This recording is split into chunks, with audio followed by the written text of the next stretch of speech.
Hello everyone, welcome to Club Live here on Club at 22, the Rangers podcast. We are live on YouTube, so get yourself subscribed to the channel, like the video and get yourself involved in the live chat. I am Scott Carney and joining me tonight is a familiar face in Ryan Haymarch. Ryan, how's it going, mate? Aye, I'm okay. Glad to be back. I don't know if I'll do a KMR roof here in maybe last 15, 20 minutes. I don't know. I'm hoping to get 90 minutes at least under my belt, boys, but it's really good to be back. Merry Christmas to everyone. I didn't get to say to have a good Christmas, but I hope everyone had a good Christmas. And it's a very good New Year. That will probably, as always, depend on the result tomorrow. Yes, yes, it probably will. Also, Jamie Mackay. Jamie, how's it going? Not bad, mate. We're in that kind of festive no man's land, aren't we, between Christmas and New Year, where you just sit about in your boxers and drink too much, eat too much chocolate. So it's nice to be on the pod, actually filling my time usefully for once. Yeah, I know the feeling. I've had a couple of days with the wee man, mate, once since we came back down from my mum's, and it's been really good. To be fair, it has been really good. And making his pod debut is Nicky Oven. Nicky, how are you, mate? Welcome to the podcast. Good, thank you, mate. Thanks for having us along. It's always good to come along and talk about all things Rangers. I dare say this would have been a somewhat thankless task through August and September, but things are looking up, mate, and let's hope it continues, as Ryan says. Yes, very much so. A bit of background on me and Nicky. We used to be in school together, as did Jamie. We were in the same high school, so the academy boys are very much back together for this podcast. But, I've known Nicky for absolute years, Rangers through and through. And, yeah, we had a wee chat about him coming on and joining the pod and doing different bits with us, and it seemed to fit. So you're very welcome, mate, and we're looking forward to having you along. And we'll see what happens. Ryan, how was your Christmas? It was the same as the rest of December's been absolutely riddled with flu and bugs and whatever else I've got.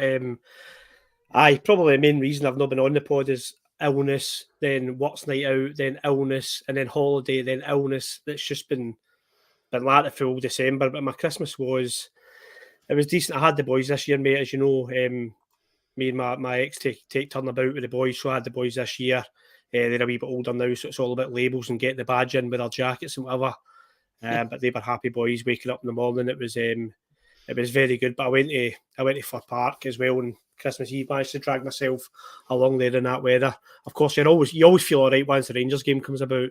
So I managed to drag myself to that, and I dragged myself to the final. But I've been paying for it since, mate. I just cannot shift this cold. But 3 points tomorrow might be the best medicine available. Possibly, mate. Yeah, my Christmas was good. I spent it, as I say, up in Aberdeen. People know that I was very much behind enemy lines, very, very close to Pittodrie. Or during my Christmas, I was up at my mum's, and yeah, it was good to get away for a while. And I've been off over Christmas, New Year. I've been fighting it as well. I don't seem to have got it as bad as the rest of people have, but I've managed to survive. Jamie, how was your Christmas? And yeah, Blue Nose John, did you guys go to Gillingham School in Greenock? Yes, mate, Greenock Academy. Greenock Academy through and through, mate. Born, it's what raised us, that school. It's what raised us. Jamie, how was your Christmas, mate? It was good, mate. It was good.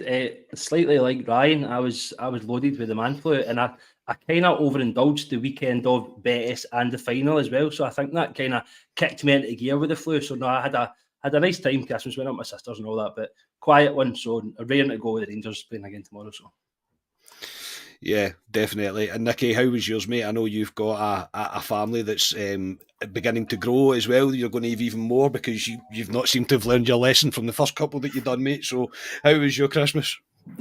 Madness, in a word. My kids are almost 3 and almost 5, so they are Santa daft at the minute. But like the other two, I'll probably make it a hat-trick. I spent probably the last 2 weeks fighting off the latest diseases that my children bring back from nursery. But no, it was good time spent with family and friends, and the kids were overwhelmed with gifts. We're still clambering over them and getting from one room to the other in the house.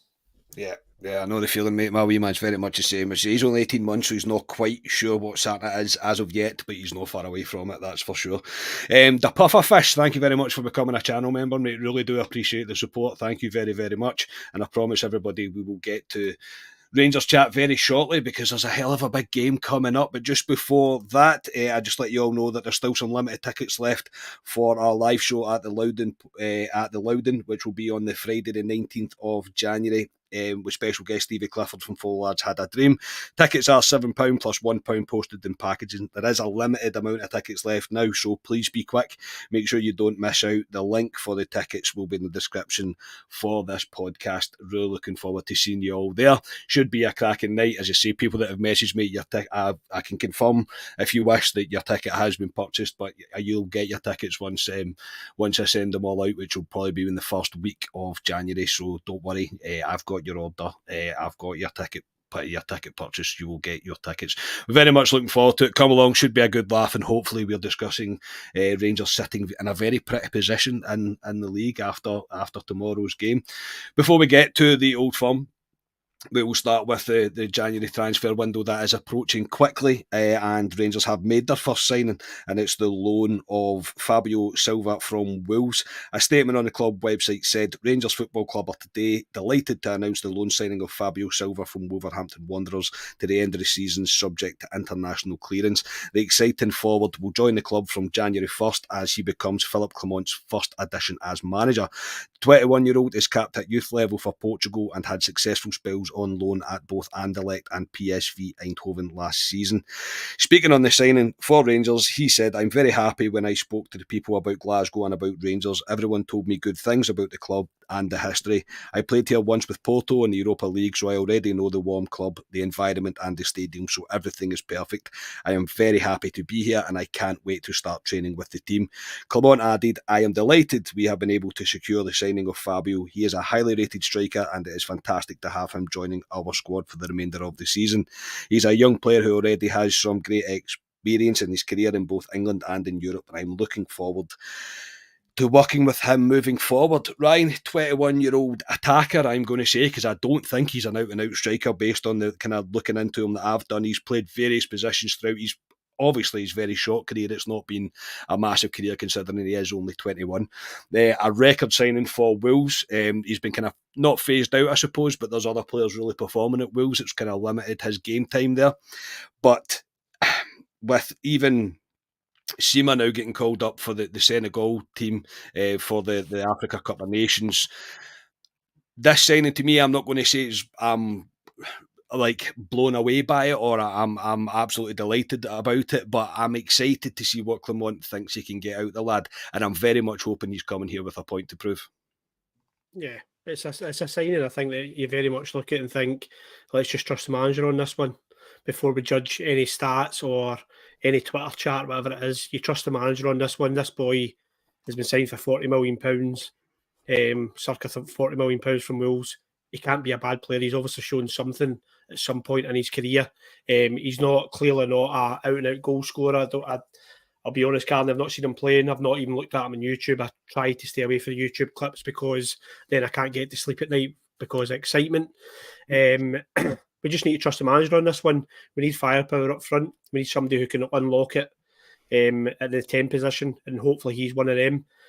Gives Cantwell, obviously Tom Lawrence is kind of broken down, so it gives Cantwell somebody else to play with at that part position. And yeah, as you mentioned with Sima going out, I think we definitely need to look at bringing in another couple, and we'll come on to that. But it's Clement's first signing, and why should we not be behind him 100%? Because Clement's kind of, I think we've all fallen in love with him. I think it's safe to say that. So why would we not be behind this guy 100%? Because I certainly am. I'm excited to see him. I know it's not going to be until the new year, but I'm excited to see him and see what he can bring to the team. Yeah, I'm the same. I think I'm excited to see what he can bring. And obviously, Jamie, when you're attracting a Premier League player to Rangers, of course, you're right to get a wee bit excited about it. I know it's only a 6-month loan deal initially, but I don't think he's coming here just to sit and collect his wages. He's going to want to come here and make an impact. You would like to think anyway, he's going to want to come here and make an impact. It gives us another option that we're badly needing in that area of the pitch, and hopefully Clement manages to get the best out of him. Aye, 100%. I mean, I think even it's refreshing to see that we're doing our business early doors in January. I think that's the biggest thing, is that we've done a signing and it's not even January yet. It doesn't happen often, but it's good to see a name of pretty good stature as well coming in. I think he can play off the left, he can play as a 10, and he can play as a 9 as well. So he seems like a pretty diverse player. Obviously, with Sima going away to AFCON as well, I think it's came at the best time, really. So let's hope he hits the ground running. Yeah, Nicky, your thoughts on him? I don't know if you've seen him play before, or there's any you've got any kind of previous knowledge of the player. But what's your thoughts on the signing? Nah, listen, I can't claim to be an expert at the minute. I would probably echo what the guys have already said. The boy clearly has something, right? 35, 36 million pounds. Wolves have paid for him when he kind of burst onto the scene at Porto. So he's clearly got something. I think likewise, you can very quickly see the connection with Clement and the new director of recruitment, I think is the term we're using for Coppin. I think he played in Anderlecht for a period last year, so there's the Belgian link. I think he was also at PSV with Coppin, so it is very much a signing for them. And likewise, I think we are desperate for that firepower. I think Clement seems to allude to the fact that he will be a 9. I think he can play off other positions, but I think in his presser today he did make mention that it's probably the 9 that he would be looking to, because realistically we only have Dessers with the Danilo and Roof situation at the minute. So no, likewise, I think Clement has put enough credit in the bank of the 2 months that he's been here. We need to trust him. And the one thing I will say is of the clips I have seen of him, he looks pretty pacey, which is an area I think we lack in the 9s. I don't think any of our 9s at the minute have that pace to get in behind. I think that's one of the things he does appear to have. So got to trust the manager. He's in early doors. It means I assume he'll go on the winter break trip with us to get his fitness up, because I don't think he's played a lot of football. But yeah, fingers crossed he can hit the ground running from the restart. Yeah, I think you make a good point about that. Clement's got enough credit in the bank just now because of the way he started his time at Ibrox. And Ryan, I suppose that's one thing I'm probably guilty of right now, is that I am still very much mentally scarred from Michael Beale having control of transfer signings. And I'm like, and you're seeing stats, and I know it's always his stats that are bandied about, but he's 6'1", he likes to get stuck in, he's got quite a lot of bookings in his time, which will, I'm sure every Scottish referee right now is writing down the fact that he's got a lot of bookings previously. But I think we have to trust Clement here. We're going to have to trust him, because we aren't going into this window and we're not going to be spending millions. There's not going to be lots of money splashed out. It's going to be quite keen business that we're going to need to be doing, quite smart business. And this one, to me, is kind of no risk, really. And it's I've risked to an extent, probably because of I'd imagine we're paying at least half his wages anyway for 6 months. But due to the area of the pitch that we're badly needing bodies and options, I'm going to give. I have to give Clement benefit of the doubt and think, right, okay, if he's good enough for you, then he's good enough for me. Yeah, it's a no pressure signing. I think we spoke about the summer that Michael Beale, I don't want to go on about him, but he would be judged on his big signings. This isn't going to be a sign that you look back to Phil Clement and go, do you know what? That's why we didn't win things. Or this is a low risk signing, as you put it. It's a loan deal. I don't think it'll be his main signing this window. I'm not saying we're going to splash the cash. I don't think that's there. But I don't think it'll be our one and only signing in this window. So it is low risk. It's all hindsight at the moment, Carney. We can look at both sides of the argument. You've seen people write this boy off already. If he's such a bad player, and he's not a great player, not a great prospect, and why have Wolves said there's no buying option at the end of the loan?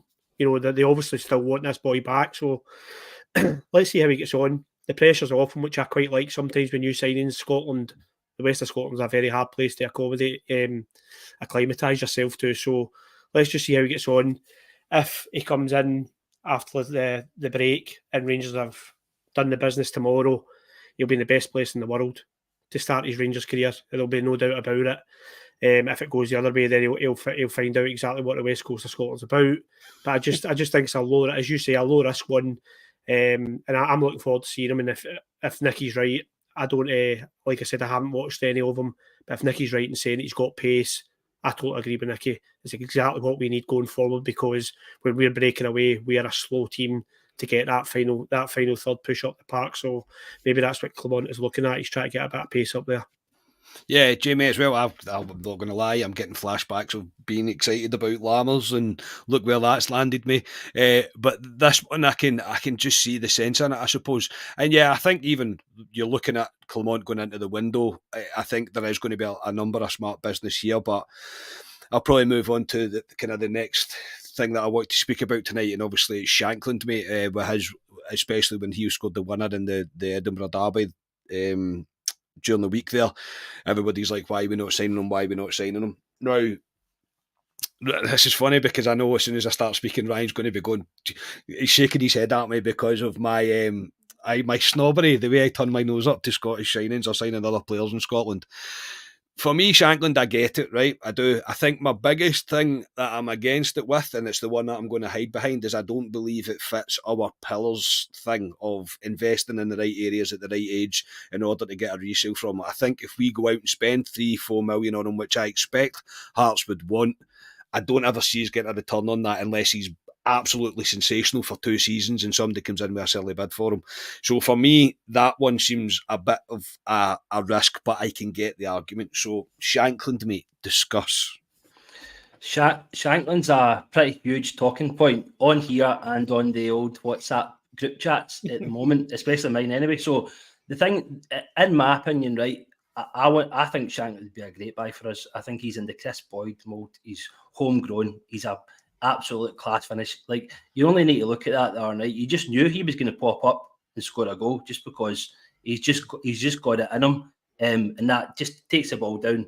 Lovely finesse, left foot finish. He's a class finisher. Yes, I've seen somebody comment about he's not got pace.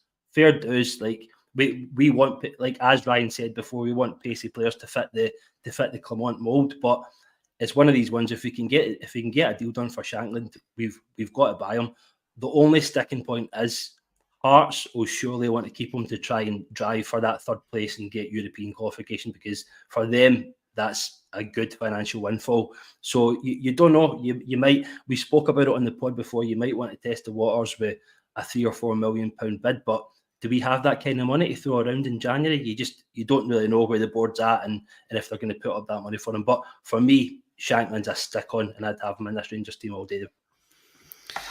What's your limit you would go to, Jamie, for him? What's the maximum bid you would say Rangers should go to? I'm curious because everyone's got a different answer to this as well.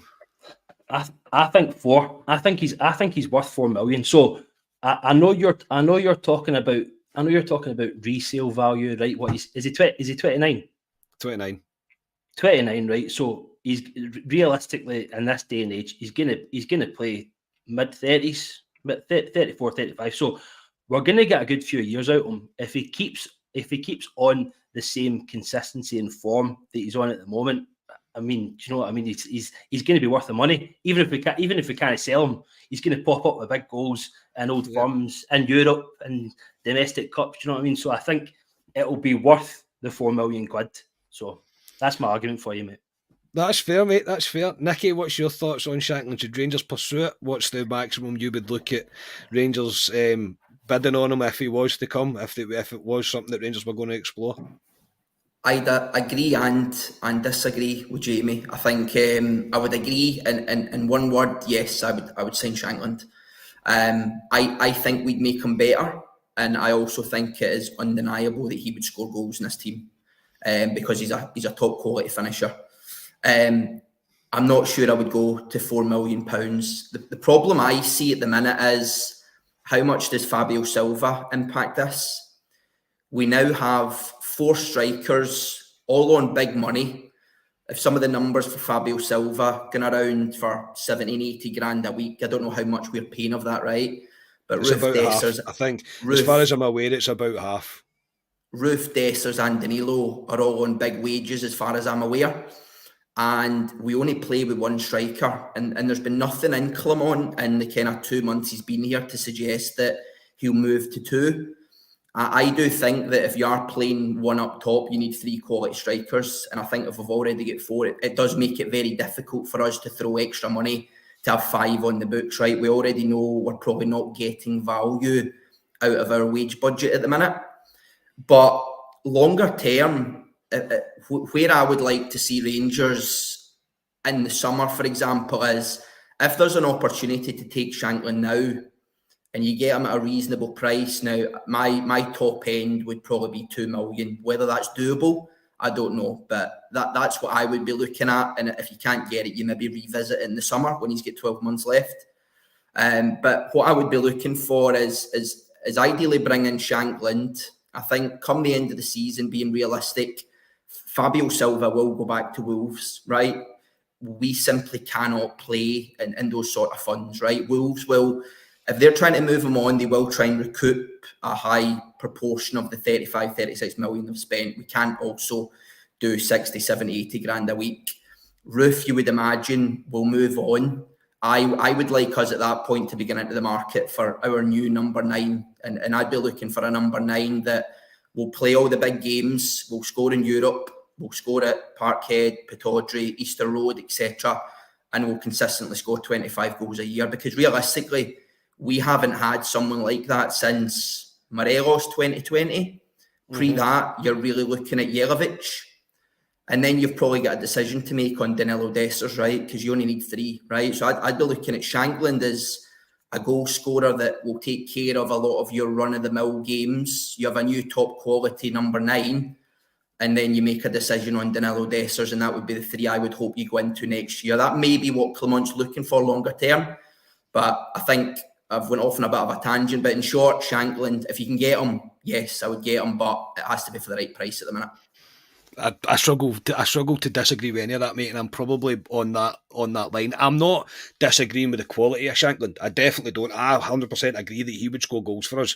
I've got no doubt about it. It's the money that we would need to be putting into it, and I'm going, I know how much work this squad needs.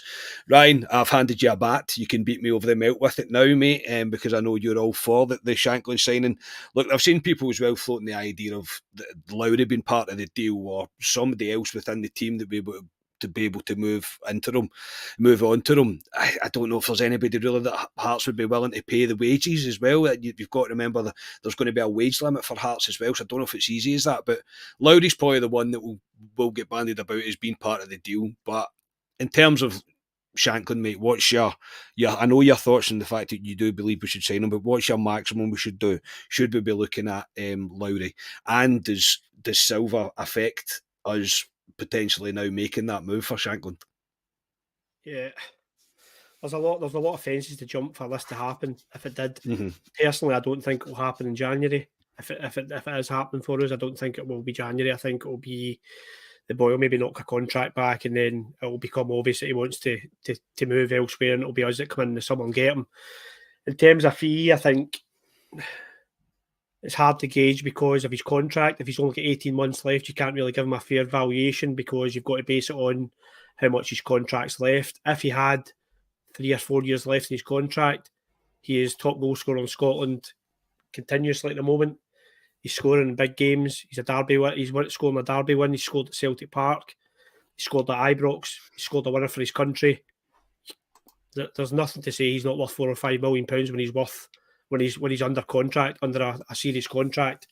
However, he's not. He's 18 months. If Rangers were looking at to sign him just now, I wouldn't like to think we would go above £2.5, £3 million. I think that would be very generous as well. And I don't think that money's there, Carney. I think we all know that money's not there at the moment. I think if Rangers were doing the deal in January, they would be looking at maybe possibly Lowry being part of that, some sort of instalment plan. I don't know how it would work, but for me, Lawrence Shankland, his figures speak for himself. He's grown as a player. I enjoyed watching him. This sounds terrible and not very staunch, but when he played against us at Ibrox a few months ago, I can see how he's developed. His game's different. He looks different physically, and you can see he's improved. And I don't know if it was Nicky or Jamie, so apologies when he said it. I agree with whoever said that. I think he would improve at Rangers. I think if he came here under Clement, potentially hitting his peak years, I think he would improve. So I would love a signing that Nicky said that scores in big games, Old Firm games, run-of-the-mill games, Europe as well. Where are you getting that for £2.5 million? We'd all love a bargain.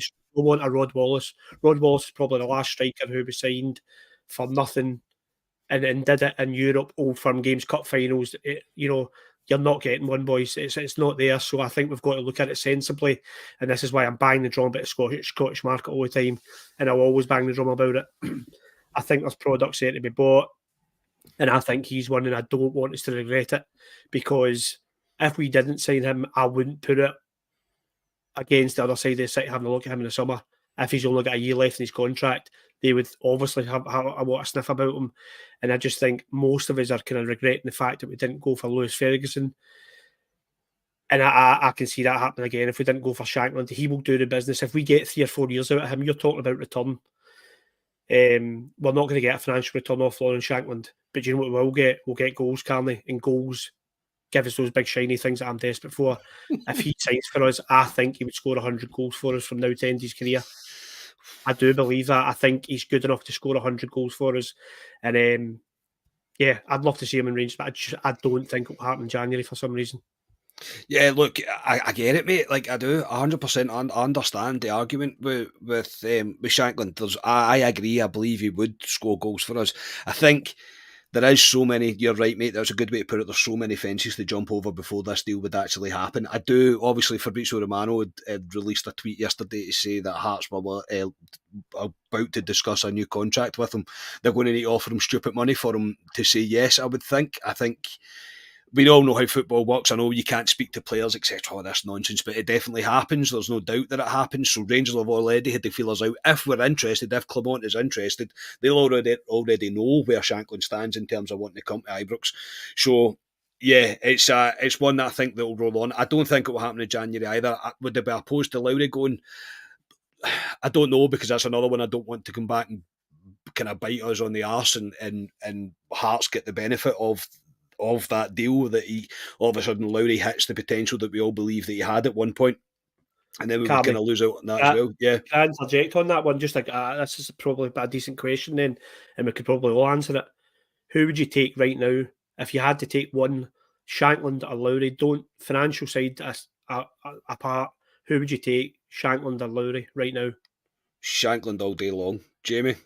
100% Shankland for me. Yeah. Nicky. Hat-trick, full agreement. There's not even a debate. You take Shankland over Lowry, right? He impacts games. Lowry, I'm yet to see him impact big games. I think a few of you have mentioned he influences big games, right? And he wins big games. That's who you want your team.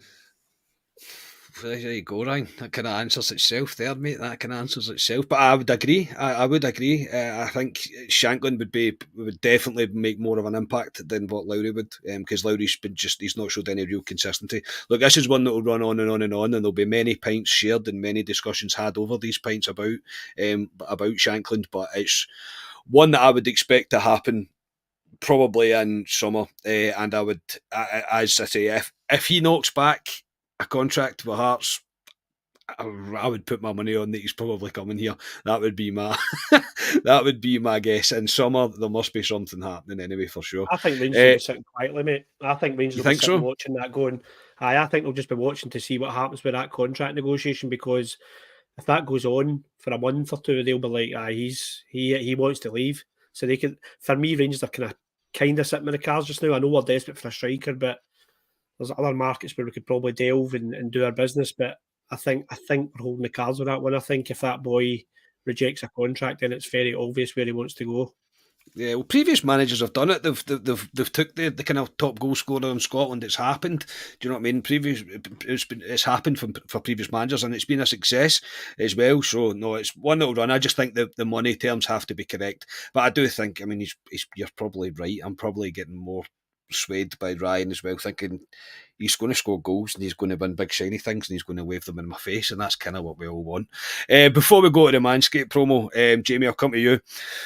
Obviously, we're into the window now. I don't expect Silva to be the only signing that we do make.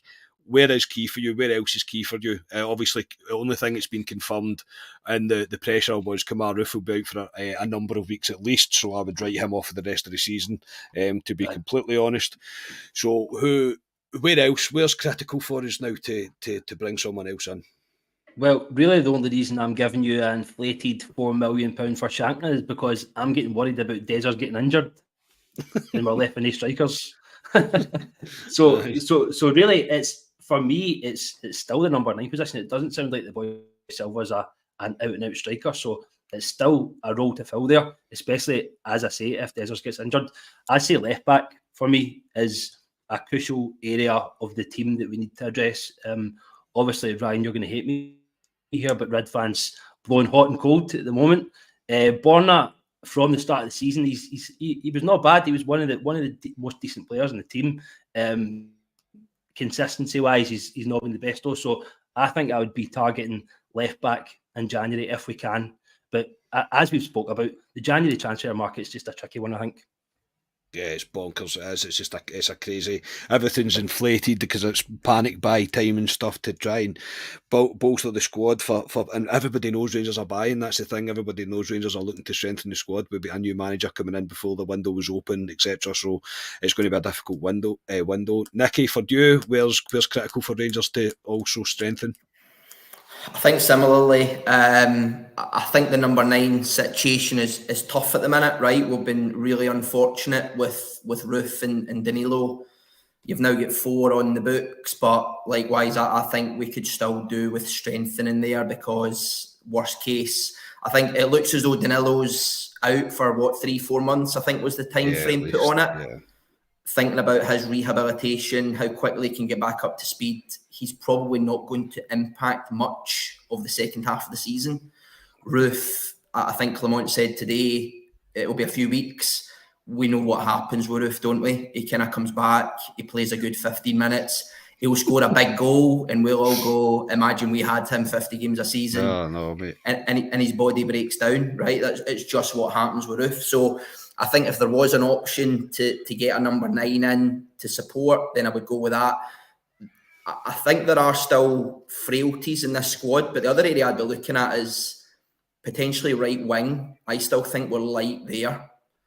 And I think if we could potentially scour some of the Premier League clubs for maybe a wee centre mid loan, I don't think that would go amiss either. I think just to give us a bit of extra strength and depth in the centre of the park as well would be probably the 2 or 3 areas I'd be looking for.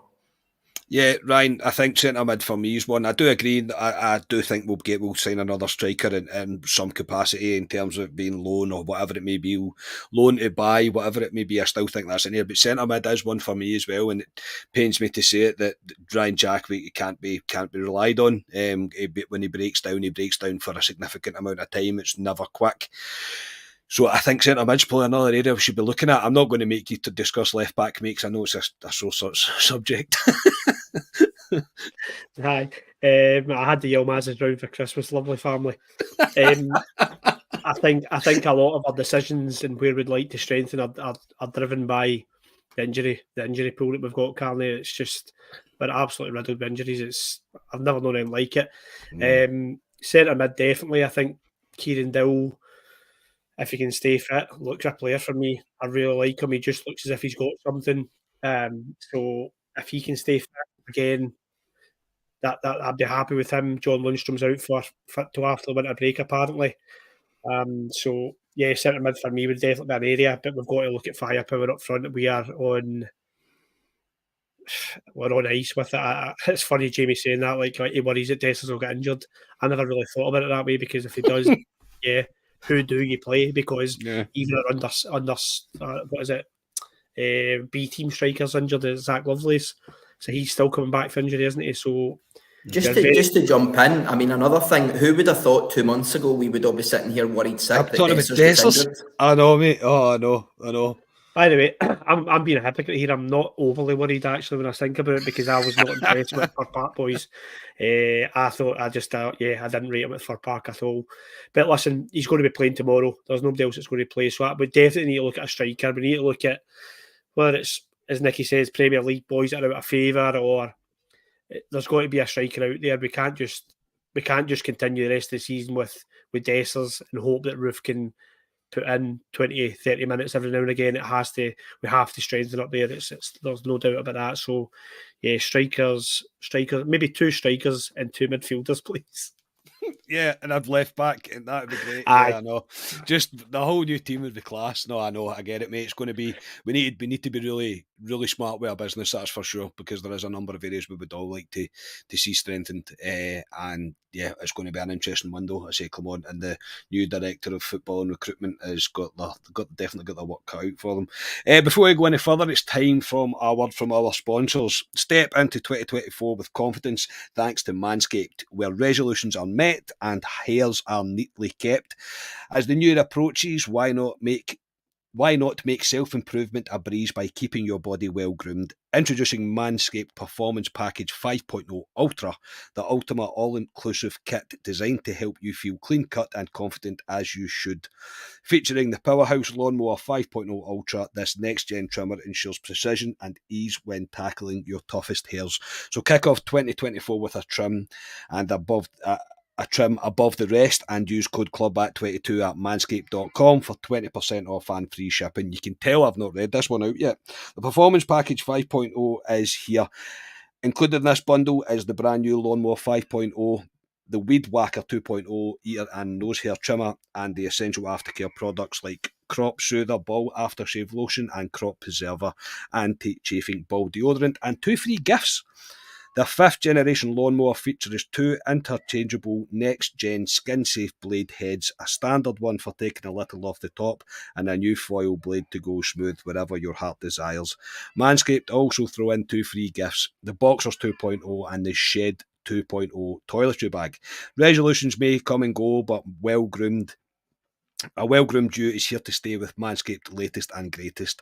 Start the new year right, because when you look good, you feel good. Manscaped, helping you sculpt the best version of yourself for the year ahead. So get 20% off and free shipping with the code CLUBAT22 at manscaped.com. That's 20% off with free shipping at manscaped.com. Use the code CLUBAT22. Happy New Year to your balls. There you go, everyone. That was a difficult one, that one, because I've not read that one yet. So I was like, wow, I was absolutely all over the place there. Thank you to Manscaped for their continued support as well. If you use our code, you're supporting our podcast. So thank you, everybody that does so. We'll move on. Ryan, the midweek game, it's very rare that we do a club live without discussing the game that was before, but obviously the Christmas and everything has been after the Motherwell game, and the Ross County game was cancelled. I did drive that road on the way down from Aberdeen on Wednesday, and it was pretty horrific. I'm not going to lie; it was quite a dicey drive. But who would have thought, mate, that Mason Snow would send them into absolute turmoil? Because God damn that Mason Snow. Was it a benefit or a hindrance for Rangers to not have a game on Wednesday night? Firstly, I'm glad you got home safe, because I know that Yes, A9 was safe. full of Celtic fans checking there was snow on A9. For me, a hindrance, Carly, I think we've got a bit of momentum about us. I think we've got a bit of... We're on a good run. The good fuel factors back, and I think when that's there, I'm not too bothered about congested fixtures, because I think that the players just take care of themselves and they get it done. I'm not one for looking at fixtures and going, oh, bloody hell, look at this coming up, and we've got Hearts away, we've got this away. If you're winning, you just keep winning, you just keep going, you're fit enough, everything will work out. I'll look at it like that. So, yeah, I would have rather Rangers played. I'm not into this. Oh, we got an extra day, an extra so many hours rest. Maybe the players think of that, but I like when there's a kind of momentum going to them. If you look at the runs we had 2 years ago in Europe, and we were playing Thursday, Sunday constantly, and the games were thick and fast, we were brilliant. The feel-good factor was there. We were winning games constantly. So, yeah, I would rather the points in the bag and just get a bit closer to them, because they know we are at their tails at the moment. They know it, and they'll feel it tomorrow if things go well. So, yeah, I just wanted that, and that opportunity to go, go top as well tomorrow would have been brilliant. But it's not a bad game to have up your sleeve. Ross County at home, don't want you to take it for granted, but it's not a bad game to have up your sleeve.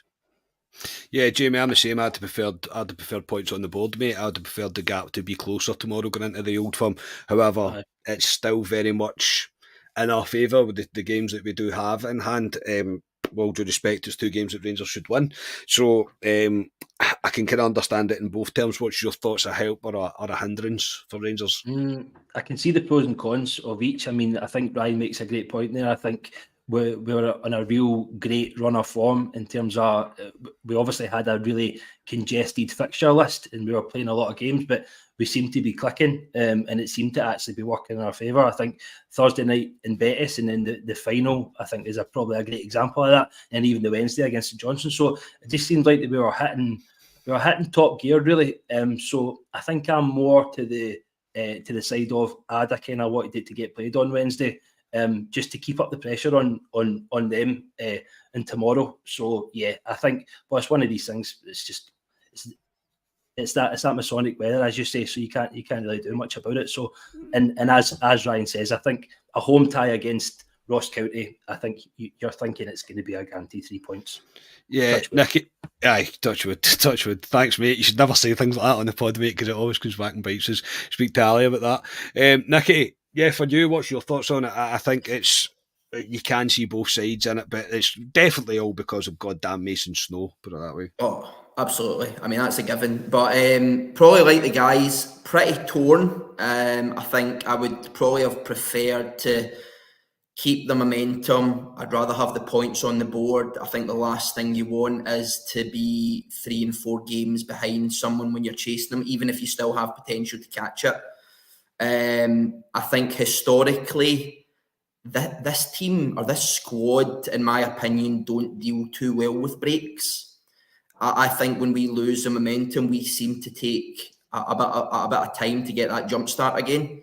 And so I would have preferred to just keep that momentum going. The only thing I will say, and to add to that though, is Rangers did put out a tweet to say the park was fine. That park would have been heavy, right? The amount of rainfall that dropped, that park would have been heavy, and it would have probably zapped the legs of the 13 or 4 bodies that we would have used to get through the 90 minutes. And you don't know what effect that would have had going to Celtic Park tomorrow. So there is benefits, but I think I would probably echo Ryan and Jamie's point that you would have probably, in hindsight, on the assumption that you would have won it, you would have rather just have the points on the board and keep the pressure up for tomorrow. But it may come as a bit of benefit us if we've got fresh legs getting into it, given we are down to the bare bones. Yeah, when the game's now going to be played after the winter break as well, so you would like to think we'll have a stronger squad by then, but through the transfer window, through injuries coming back, one of them won't be Kamar Roof, so don't get your hopes up, everybody. But yeah, I think in the long, in that terms, looking at it long-sighted wise, then yeah, it's probably a benefit to us, but I'm the same, I would rather have just had the points on the board to really put the pressure on them tomorrow as much as possible. On to the presser that was today before we discussed the Old Firm, as I'm starting to get sweaty palms thinking about it already. Philip Clement on injuries, and the squad update basically said he's going to make an assessment of his options tomorrow when everything's clear. We are in a marathon of 38 games. We are progressing well. We need to continue in this way. Goulson trained, but he will assess him tomorrow. We'll see what happens in that.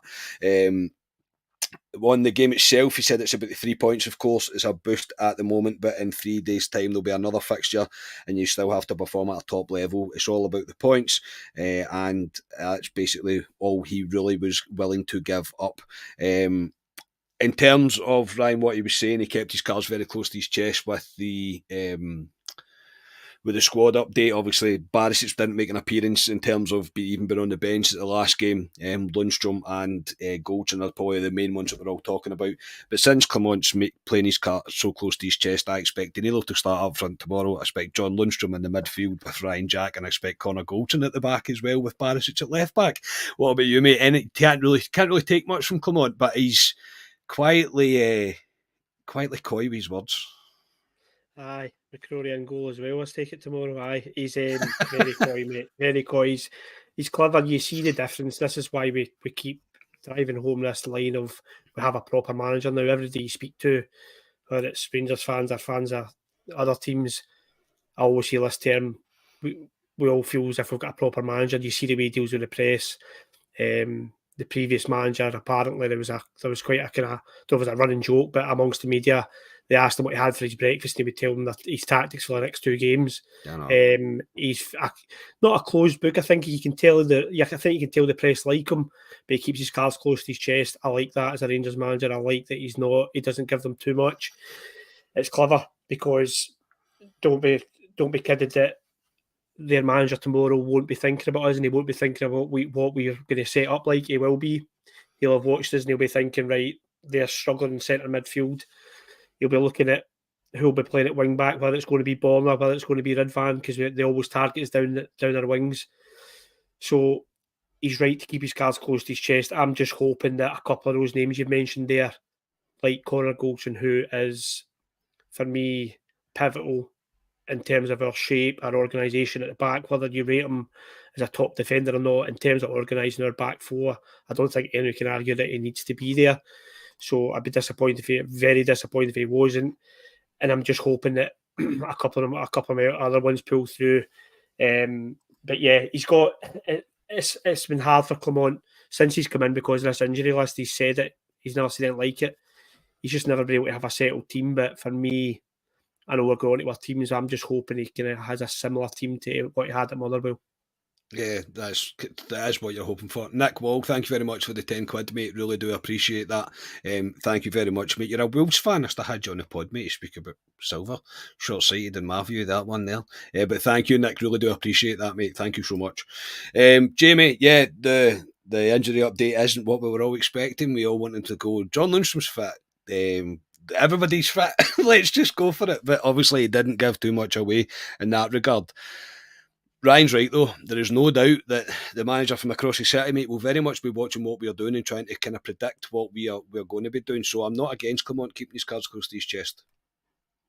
I know. I think Clement. It's refreshing to see him keep his cards close to his chest because Michael Beale before was he blabbed everything, didn't he? So no, I think it's good to hear. I mean, I would, as you say, I'd have rather been hearing some positive news today, but we might be surprised by that starting 11 tomorrow. And then he's right in his judgment not to spill the beans in the press conferences. As you say, like Rodgers will be keeping an eye out as well on that press conference, seeing who's starting in the middle and see who's still injured and who's coming back. So we'll wait and see tomorrow. Yeah, Des, thank you so much, mate, for the £5 as well. Really do appreciate that, mate. Thank you very much. Nicky, yeah, look, I'm a glass half full guy sometimes. Sometimes I try to be most of the time. But to me, I took it as, well, Goldson starting. And because Lundstrom wasn't mentioned, I'm going, well, surely Lunny's playing. I think, look, I would probably be doing a disservice slightly to Dowell and to Sterling if it was them that are going to line up tomorrow because it's the only options that we do have. But I wouldn't have loved to see Lundstrom's name on that team sheet tomorrow. No, completely agree. I think to Ryan's point, if Connor Goldson doesn't make it tomorrow, it would be a massive boost to them. There's no denying that. Leon Balogun, Ben Davies, John Souttar, in my opinion, are better centre-backs when they play beside Connor Goldson. Mm-hmm. I think it will be Balogun tomorrow, but I would love to see Connor Goldson in there. I am slightly concerned by the lack of mention of Lundstrom's name, to be perfectly honest. I am now concerned that he maybe won't make it. And yeah, listen, it would be a disservice to Dowell and Sterling, but in reality, we are playing, I believe, a right winger and probably a right back at centre mid at the minute. It would be great to have an out and out centre mid and John Lundstrom there tomorrow. But no, listen, I completely agree. Clement should be keeping his cards close to his chest. He is very reserved. He does not give much away at all. He will keep them guessing right up to an hour or so before kick-off tomorrow. But likewise, let's just hope Connor Goldson and Lundstrom are at least part of the matchday squad. Yeah, Billy, thank you very much as well, mate, for the £10, mate. Very much appreciated, really do appreciate all the donations tonight. That's fantastic. Thank you so much. On to the game itself, Ryan, I'm expecting I always kind of expect a kind of hear-em-scare-em game, but the fact that there's no fans, and I don't want to get into all that because it's a nonsense, it really is. It's becoming beyond a joke now, and it's a bit embarrassing for both clubs. They really need to come together to make a resolution. It's one way or another, they have to sort it out. But they're going to be up for it, of course they are, mate, because they know that the pressure is very much on them. I think Rangers are getting tipped as favourites. I wouldn't really see it as that. I don't think you can say that really. The fact that there's obviously no fans there, they are sitting top of the league, whether we like it or not. It's where they are sitting. However, I expect Rangers to be right up for this. And under Clement, mate, I just don't see them not being up for it, no matter what team we put out. But I do expect a pretty frantic game tomorrow. It will be at their ground, and there's no doubt about it. I agree with the pressure is on them. I don't agree that we should be favourites if that's the case. I don't really understand that one. Yeah, they're not playing well at the moment at home. That's for sure. There seems to be a bit of unrest when they're playing at home. They don't seem to be killing games off the first half hour the way they used to under the previous regime. You can tell the support aren't fully happy with the management team that's in place. We need to take advantage of that. There's teams going to Celtic Park that are they're playing decent football and they're putting the sword to them. And we need to do that tomorrow. If Hearts and whatever other team, St George's, I can't remember who it was recently, if they can go to Celtic Park and put a performance on, so can we. I just think we need to be aggressive. I say every time, you can cut and copy. Every time before an Old Firm game we do these pods, and I say we need to be aggressive. We need to be aggressive tomorrow. I genuinely think that, and that's where if Lundstram isn't playing tomorrow, which I don't think he will be, and it's Dijon Sterling, I'm not really too worried about that. That boy will put one on someone. He will. And I'm not saying to hurt anyone. I'm just saying let them know they're in a game, because Carl McGregor had a lovely 10 yards roundabout at Ibrox, the first Old Firm game of the season, and he just literally ice skated through us every time he get the ball, and we were all screaming for the stands. Why don't we get close to him? Somebody will get close to him tomorrow if it's still our Dijon Sterling. We can't let that happen. So, yeah, it'll be frantic at first. But I think if we play our cards right the first 20 minutes and we don't concede and we don't flap about, or even if we score first 20 minutes, I think we will be favourites for the game then. I think you'll learn a lot about how that game is going to go tomorrow, the first 20 minutes.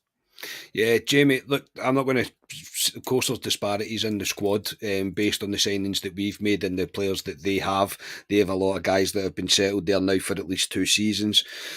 So I think we've right now we've not got the squad that we would like going into this. But I think Ryan's spot on. Come on, I hope, and I don't think you will. You can't overthink this. Just go out and get at them. Literally be in their face. Let them know that you're there, and this isn't the same pathetic attempt that we done at Ibrox at the start of this season. Just let them know that we're there and we're in the game.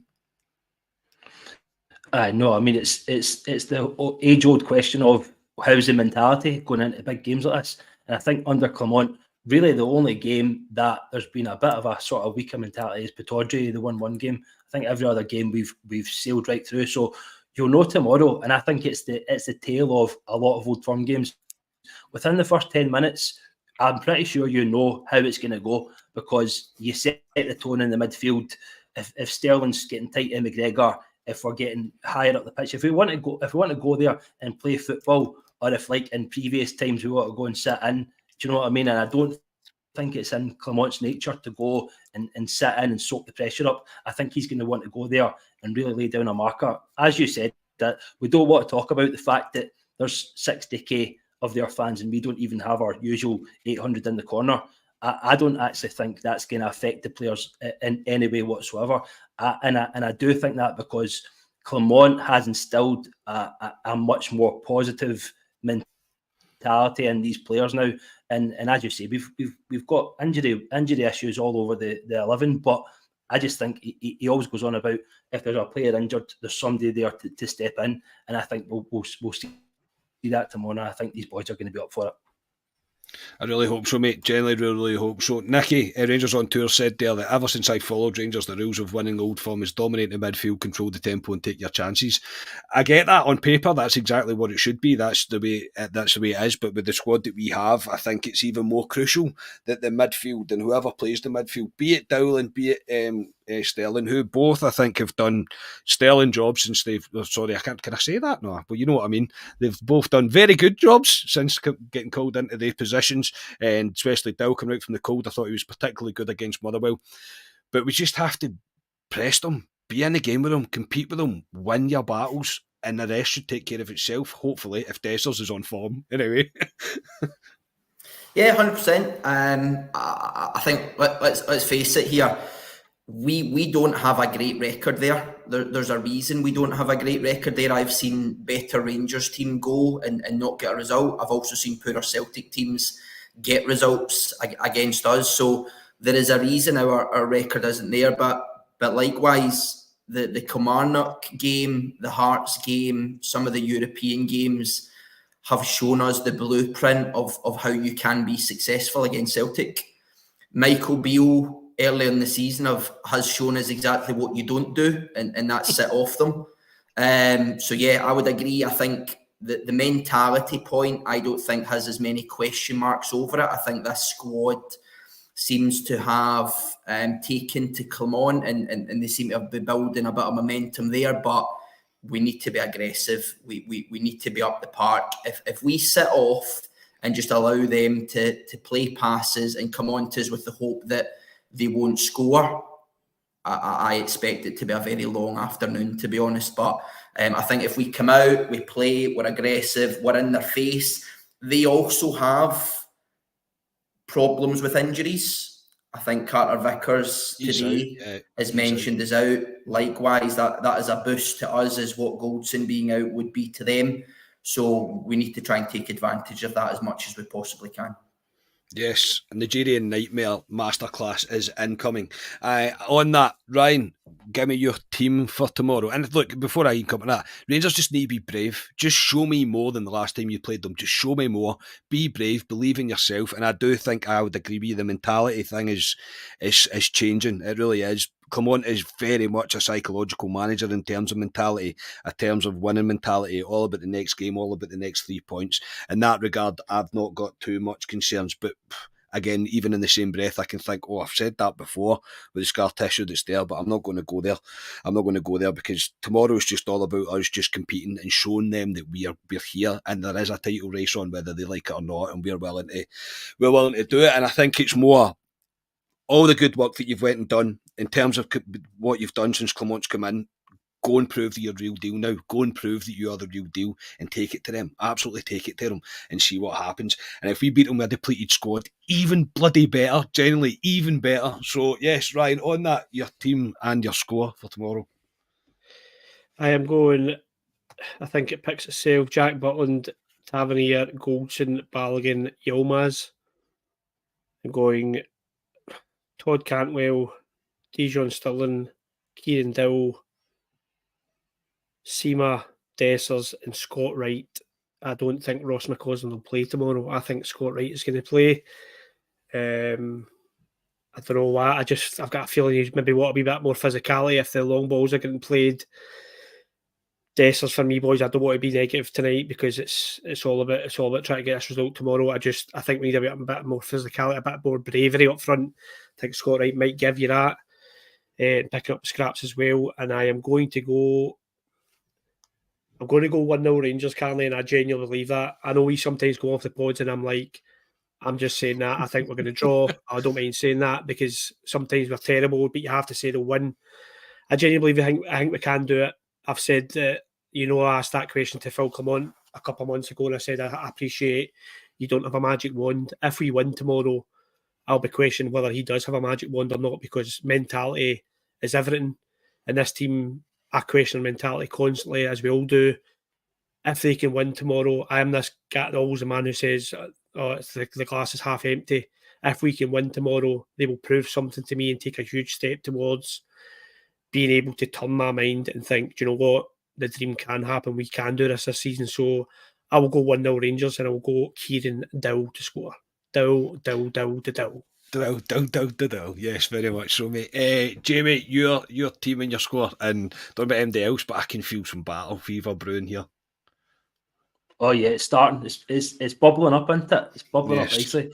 So I'm gonna go. Well, I was gonna go the Butland, Tav, Goldson, Balogun, and Borna, but I'm actually gonna go Yilmaz. Having thought about it there when Ryan was chatting, I'm going with his man because I actually think we're going to have a lot of the ball tomorrow. I think Yilmaz going forward is just a much more direct. I think his crossing's been better than Borna. I think he's a lot pacier. I think he's to be trusted going forward. So I'm going to go Yilmaz in there. I'll late Christmas card, Jamie. I'll late Christmas card. That's what I was counting on, mate. Thank you. So yeah, I'm gonna go Dowell and Sterling obviously in the middle. I mean, I don't know. I still think Lundstrom could maybe turn up. If he does, then he's in there. But yeah, I think Dowell on the form as well of the last 2 games. I think he obviously deserves to be in there because I think he's probably been our best player. I'm going to go McCausland on the right because I think Taylor is there to be got at big time, and I think McCausland, if he's on his game, will have him on toast. Dessers, the Nigerian Nightmare, as you like to call him, Scotty, up front, and then I'm obviously going to go Seema on the left as well. And your score? Score. So score, I'm going to go a battling draw 2-2, which I'll take. Yeah, I think as well I would take a draw, but I'll never say that, mate. So I'm well done for saying that, but I would never. It's not for me to think that. I'm being the realist of the pod. Okay. Okay. I 100% agree with McCausland on Taylor, mate. I think if McCausland's on form, I think Greg Taylor's there to get got at. They can't stand him. They really can't. And the other boy that's been playing left back for them, he's not been much better either. So I think if they start Taylor, then I think McCausland could have a field day if McCausland's on his game. So yeah, that my team's similar. If Barisic is fit, I would play him over Yilmaz. Sorry, Ryan. And I think if Lundstrom's fit, it's probably Lundstrom and Sterling. It's kind of unfortunate for Dow because I think he's been good, but this is a kind of whole other ball game. And yeah, the front three, Cantwell has to play. I'm not even mentioning the L word because he just can't play him from the start. And McCausland, Dessers and Seamer for me. I'm going 2-1 to Rangers, and I'm going Nigerian Nightmare to get the first goal. Nicky, your team and your score, mate. You could be a good luck charm here, by the way, Nicky, because if this works out, mate, that you'll be on the pod forever. Literally forever if you're right. I'm going to need to change my result now, I think. No, I think back five, I think Butland, Tavernier, I think Goldson will make it post the conference today. Balogun, I think it will be Borna, assuming he's fit. I tend to get the feeling that he plays Borna in the bigger games, and I think he will come back in. I don't think Lundstrom will make it, unfortunately. I think Sterling and Dill will be the centre mids. I think Cantwell will be the 10, Seema left side. Likewise, I would also go McCausland with the sole instruction to go to the byline every single time and use his pace against Taylor because he has challenges at the minute. And then I think it'll be Dessers up top. I think at the minute I would take a drop. I am going to be positive, and I'm also going to go 2-1 Rangers, and I'm going to go a Tavernier penalty. Just to send them into absolute overdrive. Yeah, honestly, see if we win tomorrow and one of the goals is a penalty, they will crumble. It'll be sharks at the ready. It really will be. Goddamn Mason refs. Look, anyone will do for me tomorrow. Generally, I know a draw on paper for us is good and very much keeps us there or thereabouts, but I want to beat them. I always want to beat them. I always want to watch the meltdown after it as they realise that the big bad Rangers are coming to ruin their party. And if I didn't think we would ever be in this position, I really didn't. I didn't think we would be when we were watching under Michael Beale and then Clermont, the way Clermont's come in, the way that they've tripped up a couple of times, but we've managed to capitalise now. Especially the win against St Johnstone, that was crucial, I think, for us. So I'm very much looking forward to tomorrow and not looking forward to it all at the same time because I fucking hate Old Firms, I really do.